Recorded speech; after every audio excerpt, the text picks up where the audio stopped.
From strange paranormal foreshadowing to being stalked in your own apartment building, these are the scariest stories on r/NoSleep. Let's begin.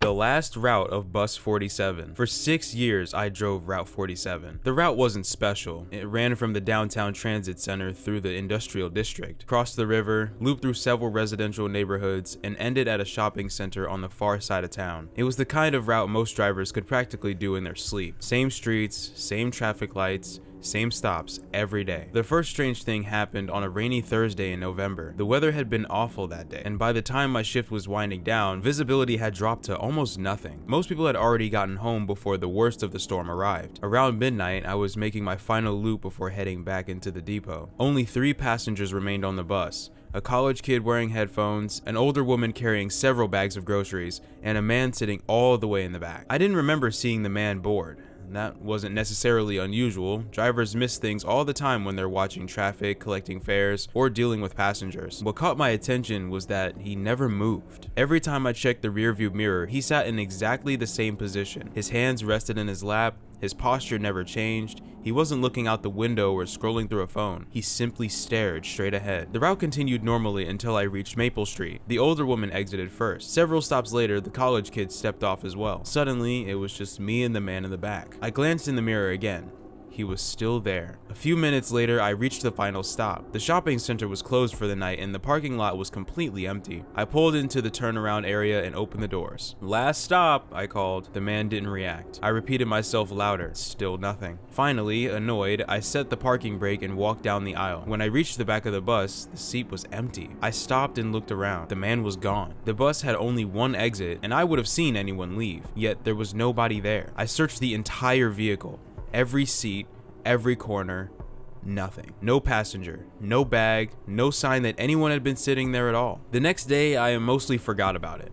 At least I tried to. The following week, it happened again. Same route, same late night shift, same terrible weather. Just after midnight, I checked the mirror and saw the man sitting in the exact same seat. He wore the same dark jacket, the same work boots. He sat with the same expressionless stare. This time, I knew for certain he hadn't boarded. I had been paying attention at every stop, yet there he was. When I reached the end of the route and walked back to confront him, he vanished exactly as before. By the third appearance, I started asking questions around the depot. Most of the drivers laughed it off. One older driver didn't. The moment I described the man, he became visibly uncomfortable. After a long silence, he asked me a question. "Does he sit on the left side near the back?" When I nodded, the color drained from his face. He got up and walked away without another word. A few days later, I cornered him in the break room and finally convinced him to explain. 20 years earlier, Route 47 had followed a slightly different path through the industrial district. One night, a driver named Carl was operating the last run when a drunk driver blew through a red light and slammed into the bus. Several passengers were killed instantly. One of the victims had been a factory worker heading home after a double shift. According to the accident report, his body had been found in the rear left section of the bus, the exact seat my mysterious passenger occupied. I wasn't convinced. Every workplace develops ghost stories eventually. Bus depots are no exception. Still, I found myself paying closer attention. The next time the man appeared, I studied him carefully through the mirror. He looked completely ordinary. Middle-aged, short hair, work boots, dark jacket. The only thing unusual was his expression. He looked sad. Not angry, not frightening, just deeply sad. The expression never changed. Weeks passed, and things became stranger. One night, I noticed the man wasn't alone anymore. A woman sat beside him, and I had never seen her before. She looked nervous and exhausted. Neither passenger moved for the entire ride. When I reached the final stop and walked toward them, both vanished. Over the following weeks, more passengers began appearing. 3 one night, 4 the next, then 6. They always appeared without boarding and disappeared before I could reach them. By Christmas, nearly half the back of the bus would be sometimes occupied, but no one ever spoke and none acknowledged me. They simply sat there. What bothered me the most was the look on their faces. Every single one appeared exhausted, defeated, and anxious. They looked like people waiting for bad news they already knew was coming. Eventually, I stopped telling coworkers. Nobody believed me anyway. Then came January 17th. A heavy fog had settled over the city after sunset. By midnight, visibility had dropped so low that even the streetlights looked distant and blurry. I was halfway through the route when I checked the mirror and nearly hit the brakes. Every seat in the rear half of the bus was occupied. At least 20 passengers sat silently behind me. The atmosphere inside the bus felt different. The normal rattles and vibrations seemed muted somehow. Everything felt unnaturally quiet. A few blocks later, the stop request bell rang. The sound nearly made me jump out of my seat. For months, these passengers had never interacted with anything. They never moved. They never spoke, yet someone had requested a stop. The illuminated sign above me lit up. Stop requested. I pulled over automatically and opened the doors. Nobody got off. The passengers remained perfectly still. Then the bell rang again, and again, and again. The sound echoed through the bus relentlessly. When I looked into the mirror, every passenger was staring directly at me. For the first time, they weren't looking forward. They were looking at me. A chill ran down my spine. One passenger slowly raised an arm and pointed toward the windshield. I turned my attention back toward the road. A city bus sat directly ahead in the middle of the intersection. Its lights were off. Its engine appeared dead. The vehicle blocked the entire road. I slammed on the brakes. The bus stopped less than 10 feet away. Through the fog, I can tell something was wrong. The paint scheme looked outdated, old, like something from decades ago. Then I saw the route number. 47. My stomach dropped. It wasn't just another bus. It was the old Route 47, the same route involved in the fatal crash 20 years earlier. The vehicle sat motionless in the fog. Every window was dark. Every seat appeared occupied. Standing beside it was a man wearing a transit uniform. As the fog shifted, I recognized him immediately. Carl, the driver who died in the crash. I recognized him from an employee photograph hanging in the depot. He wasn't looking at his own bus. He was looking directly at mine. Then he slowly shook his head. Just once. Immediately, the stop request bell began ringing non-stop. When I looked into the mirror, every passenger had stood up. Every one of them pointed toward a side street branching off from the intersection. Without thinking, I turned the wheel. The bus lurched down the side road. Seconds later, a tractor trailer exploded through the intersection at full speed.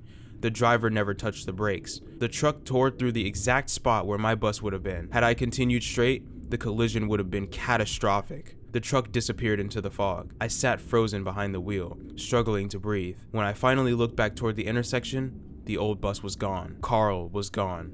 The road was completely empty. I checked the mirror. Every passenger had disappeared.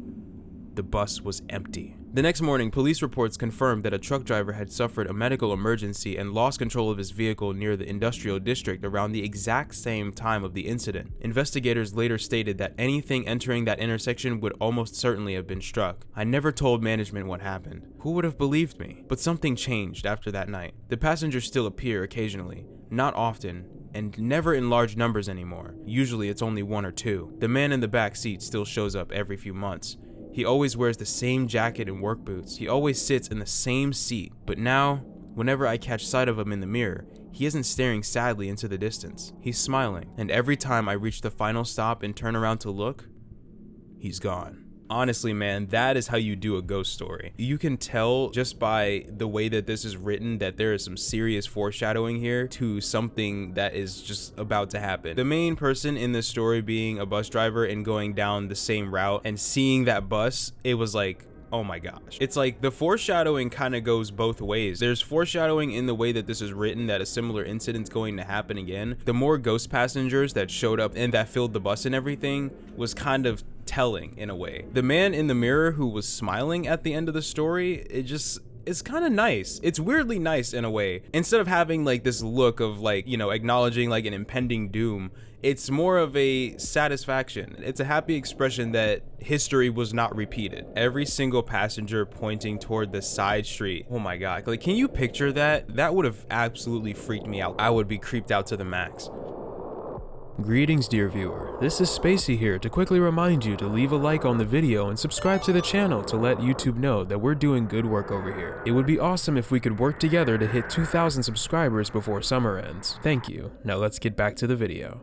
Every destroyed house I investigate contains the same untouched room. I've been a structural damage assessor for going on 10 years now. The job is exactly what it sounds like. A building gets destroyed, whether it's a fire, flood, gas explosion, structural collapse, whatever. And once the emergency crews are done and the scene is cleared and everyone who had feelings about the building has gone home to have those feelings somewhere else, I go in. I walk the structure and document what's standing and what isn't. I file a report that tells the county, the contractor, or the insurance company whether the building can be salvaged or needs to come down. I go in alone, I come out alone. I write the report, and I move on to the next one. 10 years of that. Dozens of destroyed buildings. It doesn't get you the way people expect. It goes the other way. After a while, a destroyed building is just a destroyed building. You stop seeing what it used to be. You start seeing load-bearing walls in the path of least resistance through something that's trying to fall. I'm telling you all this now because I need someone else to know. The first house was in February. A gas leak took out a kitchen and most of the ground floor and left the upstairs looking like nothing happened except for the smoke damage on the ceiling and the way that every window was blown out. I've seen it 100 times. The explosion travels the path of least resistance and everything above it just sits there, intact, structurally sound and completely exposed. I documented the ground floor, noted the compromised load-bearing wall on the north side, and went upstairs to check the structural integrity of the second floor. 3 bedrooms, 2 of them were what I expected. Smoke damage with cracked drywall where the ceiling had shifted, and furniture thrown around from the blast pressure. The 3rd bedroom at the end of the hall was untouched. A made bed with a dark green comforter pulled tight, a nightstand with a glass of water and an ashtray, a pack of cigarettes next to a lighter. I noted it in my report. Structurally sound room, personal effects undisturbed, recommend contents evaluation before demolition. I photographed it and moved on. I didn't think about it again. Not until the second house. The second house was in March. This one was an electrical fire on the east side of the county, in an older neighborhood. The fire started in the walls and gutted the structure from the inside before anyone smelled smoke. By the time the trucks arrived, there wasn't much left of the first floor or the east wing. The west wing was standing. I went through the west wing room by room, documented the smoke penetration, the heat damage of the ceiling joists, and the way the floor was soft in 3 spots where the subfloor had been compromised. At the end of the hall, there was a bedroom. I opened the door. A made bed with a dark green comforter pulled tight, a nightstand with a glass of water and an ashtray, a pack of cigarettes next to a lighter. I stood in the doorway for a moment. Then I took out my phone and looked at the photos from February's house. Same comforter, same ashtray, same arrangement on the nightstand. I did what any reasonable person would do, which was try to talk myself out of it. Dark green comforters are common. Cheap lighters and ashtrays are common. A lot of smokers keep their cigarettes on their nightstand. Coincidence. Old housing stock, similar taste and decor, nothing unusual. I wrote the report and moved on. The 3rd house was in April. Flood damage from a burst main, downtown, one of those narrow 3-story buildings that used to be commercial on the ground floor and residential above. The ground floor was gutted. The 1st and 2nd floors had significant water damage, warped floors, compromised drywall, and mold already starting in the corners. The 3rd floor at the end of the hall. I opened the door, and I felt something tighten in my chest. The same goddamn room. But the bed wasn't made as tightly this time. The comforter was pulled up, but there was a slight depression in the pillow, like someone had been laying there and gotten up and made the bed quickly, not quite smoothing everything back. And the ashtray had a cigarette in it, half smoked. The ash was intact, like it had been set down and left there. I took photographs for a long time. I measured the room. I checked the wallpaper pattern against my photos from the previous 2 houses. The same faded patch near the window, the same place where the paper had lifted slightly at the seam near the door. I went home and I googled the wallpaper pattern. It was discontinued in 1987. The manufacturer doesn't exist anymore. I filed my report. I decided not to mention the room. I didn't sleep well that night. The 4th house was in May. I almost didn't go in. I sat in my truck in the front of the building for 15 minutes before I could make myself open the door. Fire damage, residential, outer edge of the county, single family home. I went through the motions on the lower floors, documented everything, took my photos, wrote my notes in my shorthand. Upstairs at the end of the hall, I opened the door. Of course, the same fucking everything, except the mattress. I know my own mattress. I bought it 4 years ago after my back started giving me trouble from a pinched nerve. It was my mattress. I tried to think about all the reasonable explanations. I couldn't find one. I took a photo of the mattress tag. I went home and checked my own mattress tag. It was the same model. Same manufacture date. I poured myself a drink and sat at my kitchen table for a long time. Then I told myself there was probably thousands of those mattresses in the county and went to bed. The 5th house was last week. I knew before I opened the door at the end of the hall. I'd known since the 4th house that this is where it was going. I opened the door anyway. Some part of me needed to see it. The room was mine. Completely. The landscape print I've had since my mom died, and I kept it because she gave it to me. Not because I like it. The specific bleach stain on the fitted sheet from the summer when I spilled cleaning solution and didn't notice until laundry day. All of it. In a destroyed building on the east side of Hoseki. In a room that smelled like clover. The bed was occupied. I couldn't see a face. The figure was on its side, turned away, the comforter pulled up, but I could see it was my build. My hair on the pillow. the way I sleep when I'm exhausted, one arm tucked under it. I stood in that doorway for a long time. Then I closed the door very quietly and walked back down the main hall and out of that building and got in my truck. I drove home. I'm writing this from my kitchen table. It's 11 o'clock at night. I came home tonight, walked upstairs, stood in my bedroom doorway, and I looked at my room for a long time. The bed is made. I never make my bed. The nightstand is clear. No charger cable, no glass of water, no clutter. The bleach-stained sheet is gone. The landscape print my mom gave me is gone. The mattress is made up with sheets I don't recognize, tucked tight at the corners. My bedroom looks like a room nobody lives in. It looks like the room I found the first time, untouched. Like someone just stepped out. I don't know where I've been sleeping. I don't know how long I've been gone. I think I'm going to call my friend Dave tomorrow. We're supposed to get beers on Saturday anyway. I think I just need someone to tell me I seem like myself. I like how this story actually continues through the comment section as well. The original poster of this story is reading the replies and commenting. One person asked, what brand of cigarettes do you smoke? The original poster replied that they quit smoking a few years back, but it was the same brand of cigarettes. I wonder if seeing that figure in the bed through a damaged house or a completely damaged building is like foreshadowing in some kind of way that something might end up happening to your place and your room might be the only thing standing. The mattress detail got me, not just the same room, but your actual mattress in someone else's destroyed home. That's the part where I'd stop being able to rationalize. The bed being made in your own house when you've never make it is the quietest, most unsettling thing here. No explosion, no fire, just a room that doesn't belong to you anymore. I could rationalize the cigarettes. Hell, I could rationalize the room. I couldn't rationalize something that had been under my back for years.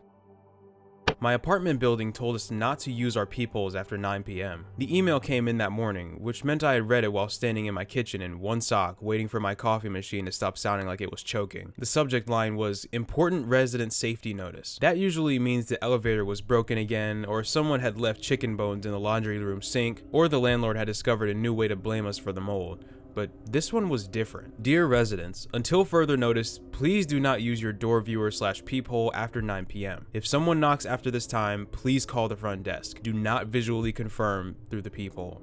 Thank you. The Marwick residents. I sent a screenshot to Natalie. She replied, girl, what kind of Scooby-Doo ass building do you live in? The Marwick is old in the way landlords call historic, when in reality, they just want to charge more. My hallway smells like dust, carpet cleaner, and something that might have been canned soup in 1987. The elevator makes a sound like it's remembering a traumatic event every time it reaches the 4th floor, if it ever makes it there. So honestly, the peephole thing barely made the top 5. I live alone in 6C. It's my first apartment after college. 1 pan, 2 mugs, couch from Facebook Marketplace, mattress on the actual bed frame. My front door faces a long beige hallway with 5 other units and a framed sailboat print that has been crooked since I moved in. Through the peephole, the hallway bends into a little fisheye world. Carpet, elevator, sailboat, the occasional neighbor holding takeout. I use the peephole constantly. Everyone does, right? You hear a knock, you look. That is what the peephole was for. At 9:42 that night, someone knocked. 3 taps. Soft. It didn't sound like a delivery knock, nor a friendly knock, not even a maintenance knock. 3 carefully spaced out taps. I was on the couch eating cereal out of a measuring cup because my bowls were dirty. I paused my show and walked to the door with the spoon still in my hand. Then I remembered the email. For a second, I actually laughed. The idea of standing inside my own apartment and being afraid of a peephole felt really silly, like being warned not to look into a mirror after midnight. Another knock. 3 taps. I said, "Who is it?" No answer. I leaned closer. "Hello?" Still nothing. My eye was maybe 2 inches from the peephole when my phone buzzed. Another email with the same subject line, Important Resident Safety Notice. This one said, residents are reminded not to use their door viewers after 9 p.m. If you have already looked tonight, remain inside of your unit and do not answer the door. I stared at it. Then from the other side of the door, someone whispered, "Don't worry, you haven't looked yet." I backed up so fast that I hit the little table by the door and knocked my keys onto the floor. I called the front desk. Voicemail. I called Natalie. No answer. The knocking started again while the phone rang. 3 taps. Pause. 3 taps. Pause. I called 911. I don't know what happened. I might have hit the wrong thing. Maybe the building's intercom app glitched. My hands were definitely shaking too much, but the call connected to the front desk. A woman answered. "Good evening. Thank you for calling the Marwick Residences." Her voice sounded normal and bored. "There's someone outside my door." "What unit?" 6C. A pause. "Have you used your peephole tonight?" "No." "Are you sure?" "Yep." The knocking stopped. The woman exhaled. "Then don't start now." "What's going on? Do you live alone?" I always hated that question. Why? Do you live alone? I didn't answer. There was paper shuffling on her end like she was looking through a folder. Please move away from your door. Who's out there? Maintenance has been notified. At night? It's almost 10. Please move away from your door. What's the maintenance code? Silence. Every work order in our building had a code. They used it for everything. Leaky sink, broken outlet, that one time a raccoon got into the trash room. Maintenance always gave the code before entering. The woman said, "Excuse me?" "The work order code," I said. "If maintenance is coming, what's the code?" Another pause. Then she hung up. That was when Natalie called me back. Before I could say anything, she said, "Are you home right now?" "Yeah." "Can you lock your bedroom door?" My stomach dropped. "What?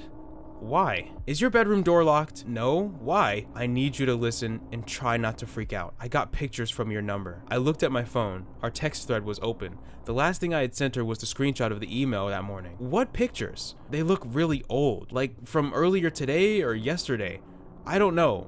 They show you in your room." I turned toward my bedroom. Its door was open. The room was dark except for the streetlight bleeding through the blinds. From my room? I know. My phone buzzed. A picture came through. Me standing beside my bed in an old t-shirt folding laundry. The angle was high.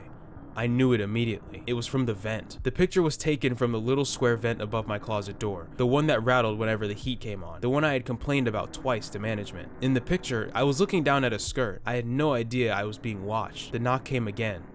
3 taps. I almost threw the phone. Then Natalie said, "Marie, don't open the door." I'm definitely not going to open the door. "Don't look through the peephole either." "I know." "No," she said. "I mean, don't. I think that's how they know." I looked at the door. The peephole was just a small dark dot. "The pictures are old, but the texts you're sending me are live." "What do you mean?" Another image came through. My bedroom again. Me asleep. One arm under the pillow. Blanket kicked halfway off because my apartment is always too hot. Taken from the vent. Below the photo was a message I hadn't typed. "She's home." I stopped breathing. Outside my door, a man said, "Maintenance." His voice was calm, tired, and slightly irritated. "Ma'am," he said, "we need to come in." I said nothing. He knocked again. 3 taps. "Ma'am, I need you to look through the peephole and confirm it's me." Natalie whispered, "Please don't open it." I pressed the phone to my ear so hard it hurt. The man outside sighed. "Marie, you live alone. You need to let someone help you." I went cold. Marie isn't on my lease. It isn't on my mailbox. It isn't the name I use for deliveries or bills or maintenance requests. It isn't even close to my real name. It's a nickname from college. 3 people call me that, and all 3 of them know better than to say it through a locked door at night. "Marie, open the door." I backed away from the door. That was when I understood the warning. It wasn't because the peephole was specifically dangerous. It was because if you looked through it, whoever was outside could see the light change, or the shadow of your eye, or whatever tiny movement told them someone was standing on the other side. They weren't warning us not to open the door. They were warning us not to prove we were home. The man outside said, "We can hear you." I covered my mouth with my hand. Another man spoke from farther down the hall. "Is she looking?" "Not yet." My phone buzzed again. Another picture. This one was not of my bedroom. It was my hallway, my door, the man outside of it. He had a toolbox in one hand. Behind him stood 2 other men. One wore a dark hoodie, and one had a clipboard. The clipboard bothered me the most. I don't know why. Maybe because it made the whole thing look official. "Could you call the police?" I did. "When?" 2 minutes ago. "How far?" "I don't know." There was another knock. 3 taps. Then the man said, "Don't make this difficult." The doorknob turned slowly. Once to the left, once to the right. Then it stopped. I had locked it, with the deadbolt too. I had never loved myself more than I did in that moment. The man outside said, "Good girl," like he was pleased. Then something metal slid into the lock. I ran into the kitchen and grabbed the chair, wedging it under the doorknob even though I knew that mostly worked in movies. Then I dragged the little table over, then my laundry basket, then the broken floor lamp I kept meaning to throw away. The man outside said, "Marie?" I didn't answer. "I know you're scared." I stayed quiet. "That's okay. Women get scared." My skin went cold. Then he said, "You should have just looked when we knocked." The lock clicked. Not all the way, just enough. Natalie was crying now. "Marie, get out the window. I'm on the 6th floor. Fire escape? Other side of the building. Bedroom window?" "No." I looked toward my bedroom. The vent above the closet was dark. I had never noticed how much it looked like a mouth. My phone buzzed again. Another picture. This one showed my bedroom from the vent. Empty bed, open door. At the very bottom of the frame, just visible in the hallway mirror, the reflection of a man standing inside my apartment. I turned around. No one. Nothing. Only the hallway, only the bedroom door, Only the vent. The man outside laughed softly. Check the closet. I am not checking the closet. Sitting with my back against the kitchen cabinets, typing this with one hand while holding a knife in the other. My hand is shaking so badly that I kept hitting the wrong letters. The police are coming, I think. Natalie is still on the phone, I think. The men in the hallway have stopped knocking. A few minutes ago, something slid under my door. A photograph. Not digital this time, but printed. I haven't touched it, but I can see it from here. It's a picture of me sitting exactly where I am now. Back against the cabinets, phone in one hand, knife in the other. The angle is from above, from the kitchen vent. I picked it up. On the back, written in black marker, are 6 words. You locked him in with you. I always love how these stories are framed as if they are actively happening as the original poster is posting them on Reddit. It adds a bit of open-endedness to all of these stories. I think the creepiest part of this story was when Marie was like about to approach the door and they immediately got another email reminding everyone to not look through the peephole. Immediately after that, hearing someone whisper, "Don't worry, you haven't looked yet." The person or the threat on the other side of the door is like aware of this email, and it's really freaky. It is really, really creepy.